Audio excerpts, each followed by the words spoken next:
시편 87편과 88편 두 절을 함께 보면서 은혜를 나누고자 합니다. 시편 87편이 짧아서 한 절만 가지고는 너무 금방 끝날 것 같아서 한 장을 더 선택을 했습니다.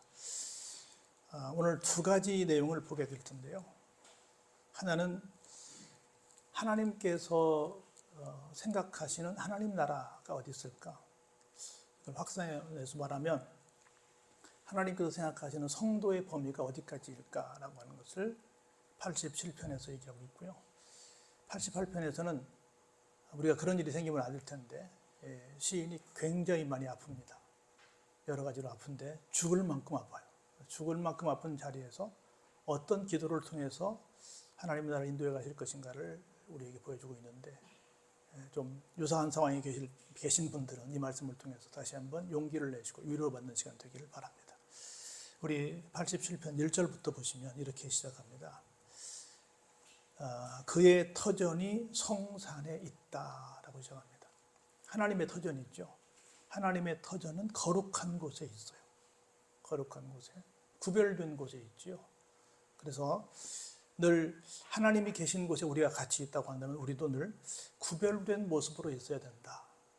우리가 이 마이크는 세상 어디에든 있을 수 있습니다. 그런데 여기에 있으면 얘가 구별된 거지요.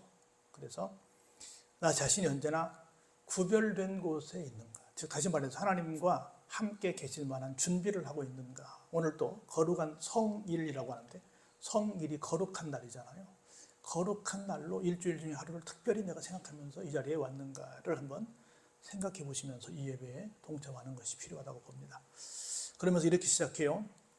하나님께서 야곱의 모든 거처보다 시온의 문들을 사랑하신다. 그렇게 말합니다. 시온, 우리 시온의 영광이 빛나는 아침 산동도 있죠.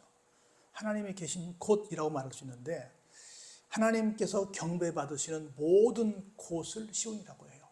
다시 말해서 지금 생각할 때 이스라엘 사람들이 자기들만 선택을 받았기 때문에 우리만 특별하게 여길 거야, 그곳을 더 하나님께서 사랑하실 거야 라고 하는데, 그것이 아니라 모든 인종과 지역과 문화를 뛰어넘어서 하나님을 사랑하는 모든 사람들의 문을, 그들의 삶의 자리를 하나님께서 사랑하신다. 다시 말해서 구원의 문을 모든 열방에게 활짝 여셨다라고 하는 겁니다. 그래서 그걸 아는 모든 사람들이 3절에서 이렇게 말합니다. 하나님의 성이여 너를 가리켜 영광스럽다. 영광이라는 말은 아무 때나 쓰는 게 아니죠. 진짜 승리를 우리가 축하할 때, 진짜 대단할 때, 진짜 완벽하게 박수받아 마땅할 때, 야 영광스럽다라고 말하는데, 이 사실을 믿는 모든 사람들이 정말 하나님의 성은, 시온은, 하나님께서 계신 그곳은 영광스럽군요 라고 말한다는 거죠. 우리가 그 어떤 곳보다도 이 건물이 비록 작고 초라하지만 이 건물이 정말 영광스럽군요 라고 고백할 때 진짜 하나님께로부터 선택받은 분들임을 믿습니다. 그러면서 이렇게 하나님께서 굉장히 파격적인 말씀을 하십니다. 나는 나를 아는 사람 중에 이런 사람들이 있단다. 하나님을 아는 사람들이 이런 사람이 있다. 여러분, 택한 민족이라는 이스라엘 사람들에게는 절대로 용납할 수 없는 말입니다. 나는 말이야 기생 라합도 알아. 그리고 이스라엘을 한때 무너뜨렸던 바벨론도 안다. 그리고 다윗 시대에 이스라엘과 늘 싸웠던 블레셋도 알아. 그리고 이스라엘의 변방이었던 두로도 알고, 심지어 구스는 이디오피아입니다. 저 아프리카의 오른쪽에 소말리아 옆에 있는 구스도 한다. 다시 말해서 선택한 민족뿐만이 아니라 열방이, 그 당시에 세계는 저 스페인부터 시작해서 인도까지가 전 세계에 다 했거든요. 동양은 방해 발견되지 않은 상황이었는데 나는 두루두루 그때 뭐로 말하면 중동도 알고 아프리카도 알아. 그 사람들이 나를 안다. 너희들만 나를 아는 것이 아니라 그들도 나를 알아. 이렇게 말씀합니다. 다시 말해서 어디에 살든 간에 하나님을 믿는 사람들은 다 누구다? 하나님을 아는 사람이다. 하나님을 알 자격이 있다. 하나님과 함께 살아갈 충분한 어떤 그런 기회가 주어졌다라고 하는 겁니다. 그러면서 뭐라기를, 시온에 대하여 말하기를 이 사람 저 사람이 거기서 났다고 말하리니 지존자가 친히 시온을 세우리라. 이스라엘 사람들만이 아니라 이 사람 저 사람은 뭐예요? 이 나라 사람 저 나라 사람, 오늘로 말하면 5대양 6대양 모든 사람들이 직접 야 우리는 하나님으로부터 난 사람들이야 라고 말하게 된다는 겁니다. 그러면서 여호와께서 민족들을 등록하실 때에는 그 수를 세시며 이 사람이 거기서 났다 하시리로다.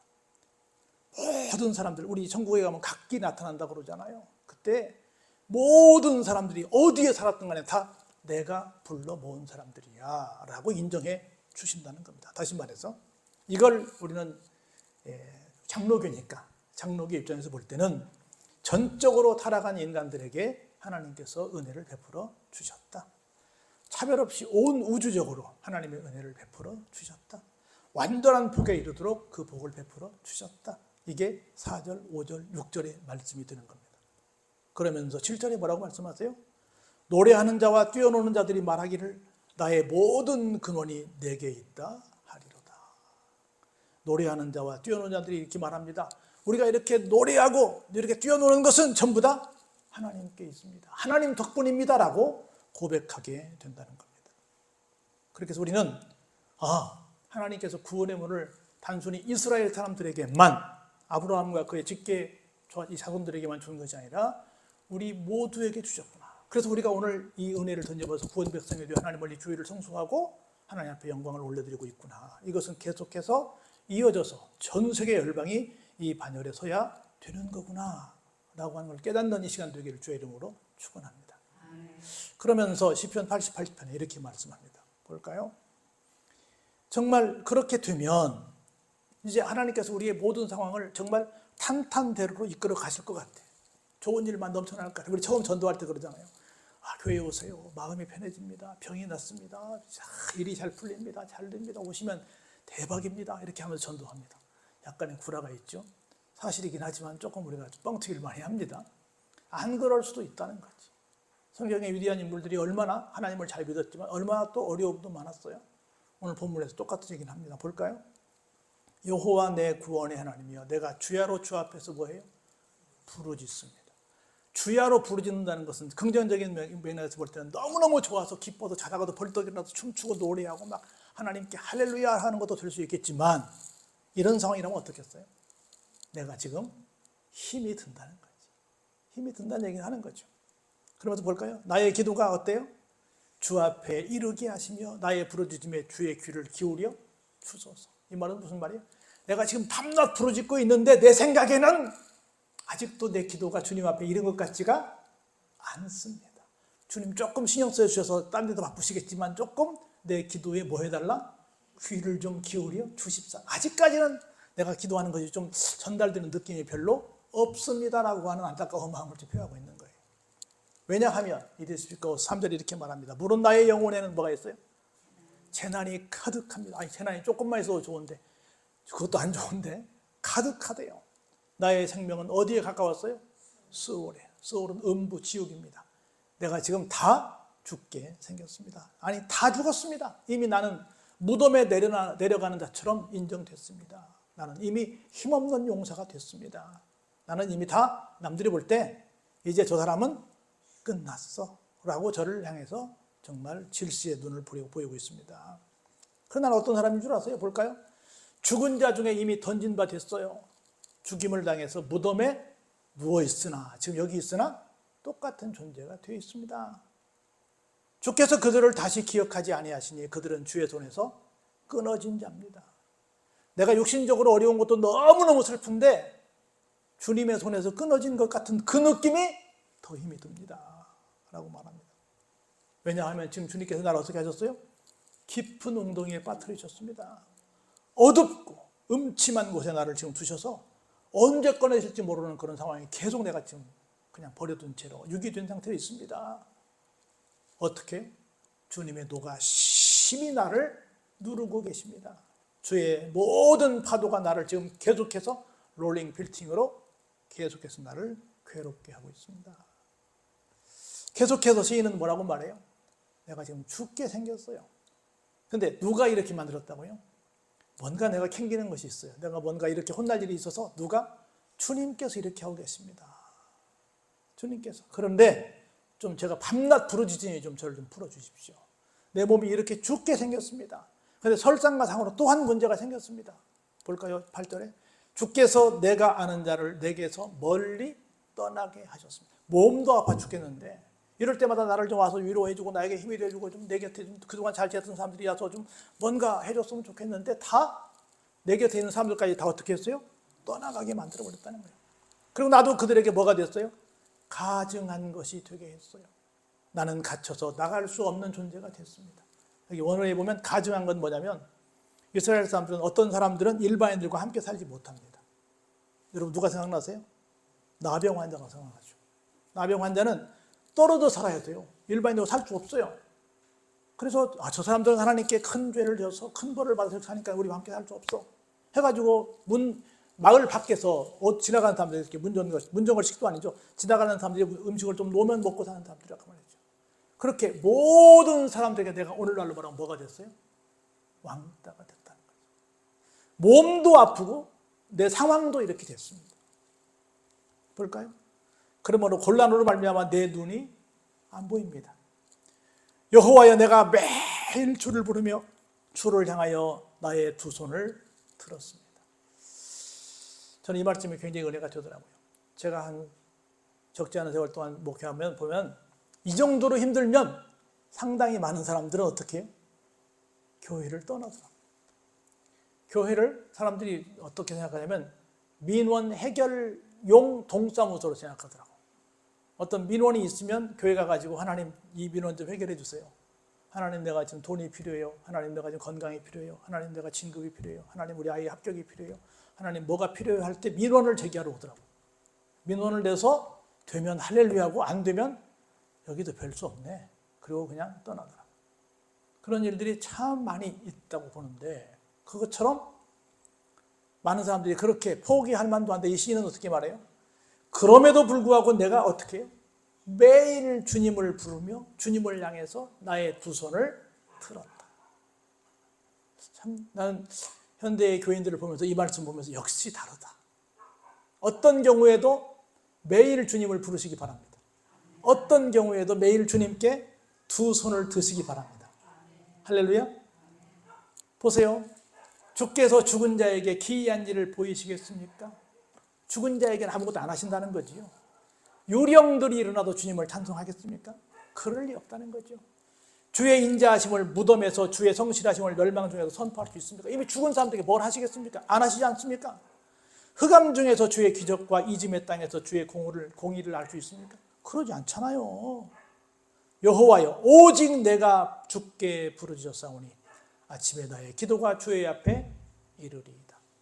이미 그런데 나는 어떤 사람이다? 앞에 소개한 12절까지의 말씀과 상관없이 나는 이렇게 내가 비록 몸이 죽을 만큼 아플지라도 이렇게 내 곁에 사람들이 다 떠나 있을지라도 나는 아직도 뭐 같았다? 적어도 주님 앞에서는 내 믿음은 살아 있습니다. 할렐루야. 살아 있습니다. 그래서 나는 분명히 이 밤이 지나고 나면 내일 아침에는 하나님께서 뭐 할 것이다? 내 기도에 응답하실 것이다. 지금은 많이 사라진 문화지만 그래서 옛날에는 철야 기도 많이 했어요. 철야 기도한다는 건 뭐예요? 밤새 내가 기도하면 내일 아침에는 하나님께서 응답하실 것이다 라고 하는 나에게 믿음이 있었다는 거지. 지금 그 얘기하는 거예요. 아침에는 나의 기도가 주님 앞에 이르게 될 것입니다. 그 기도가 응답될 줄로 믿습니다라고 하는 거예요. 그럼에도 또 한 번 하나님 앞에 좀 엄살을 부려봅니다. 하나님, 어찌하여 나의 영혼을 버리십니까? 어찌하여 주의 얼굴을 내게서 숨기십니까? 뭐가 생각나요? 십자가상에 달리신 예수님께서 가상 7연 중에 한 말씀 하시죠? 엘리 엘리 라마 사박다니, 나의 하나님 어찌하여 나를 버리십니까? 라고 얘기했던 것처럼 똑같은 얘기를 합니다. 그러면서 이 시인은 참 불쌍한 옛날 얘기를 합니다. 내가 어릴 때부터 고난을 당해서 죽게 되었습니다. 내가 지금만 고생하는 것이 아닙니다. 내가 평생 이렇게 고질병을 안고 살아가고 있습니다. 평생 내가 이렇게 왕따 인생을 살고 있습니다. 이 정도면 아마 지금 같으면 어떤 사람들은 이상한 생각을 할 수도 있을 텐데 그럼에도 불구하고 이 사람은 끝까지 매일 내가 주님을 부르면서 매일 내가 주님께 기도하면서 내가 밤새 아침에 응답을 기대하면서 기도하고 있습니다라고 하는 거라. 볼까요? 주께서 두렵게 하실 때 내가 당황도 했습니다. 모든 것이 누구 손에 달려있다? 주님 손에 달려서 내가 어렵던 힘들던 지금까지 하나님께서 나를 인도해 오시고 계시다, 나를 핸들링하고 계시다는 것을 계속 고백하고 있는 겁니다. 얼만큼인가 볼까요? 주의 진노가 내게 어때요? 넘칩니다. 주의 두려움이 나를 어땠어요? 모든 소망에서 모든 인생의 어떤 상황 속에서 다 끊어버렸습니다. 얼만큼요? 이런 일이 물같이 종일 나를 애우며 함께 나를 둘러쌌나이다. 물이 모든 구멍을 채우면서 가잖아요. 물은 완벽하게 채우고 난 다음에 위에서 아래로 흐릅니다. 아주 논리적인 걸 얘기할 때마다 물을 말합니다. 그렇게 완벽하게 내 삶의 자리를 계속 물같이 나를 종일토록 애우고 나를 둘러싸면서 나를 힘들게 하고 있습니다. 그러면서 다시 한번 얘기합니다. 주님, 내게서 사랑하는 자와 친구를 멀리 떠나게 하셨습니다. 그리고 내가 아는 자를 어떻게 했어요? 흑암에 두셨습니다. 아마 내가 볼 땐 여기 내가 아는 자 누굴 것 같아요? 나 같은 나. 내가 아는 나를 계속해서 이렇게 흑암에 두셨습니다. 딴 사람의 고통보다 누가 제일 크니까? 내 고통이 제일 크니까. 그렇게 말하고 있다고 봅니다. 저는 오늘 이 말씀을 통해서 여러분께 두 가지 얘기를 하는 거예요. 하나는 하나님께서는 모든 사람들을 다 구원의 길에 초청하셨다.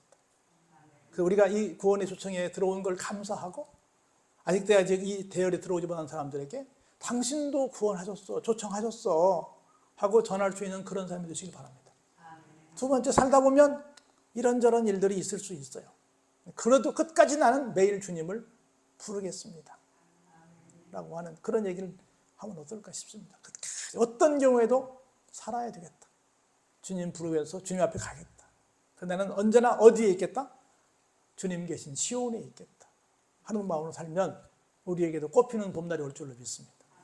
그래서 어떤 경우에도 좌절하지 마시고 이상한 생각하지 마시고 늘 하나님께 내가 붙들린 인생이 되어서 하나님은 반드시 나를 좋은 길, 기쁜 길, 선한 길, 아름다운 길로 인도하실 걸 믿고 감사 속에 사시는 여러분 되시기를 주의 이름으로 축원합니다.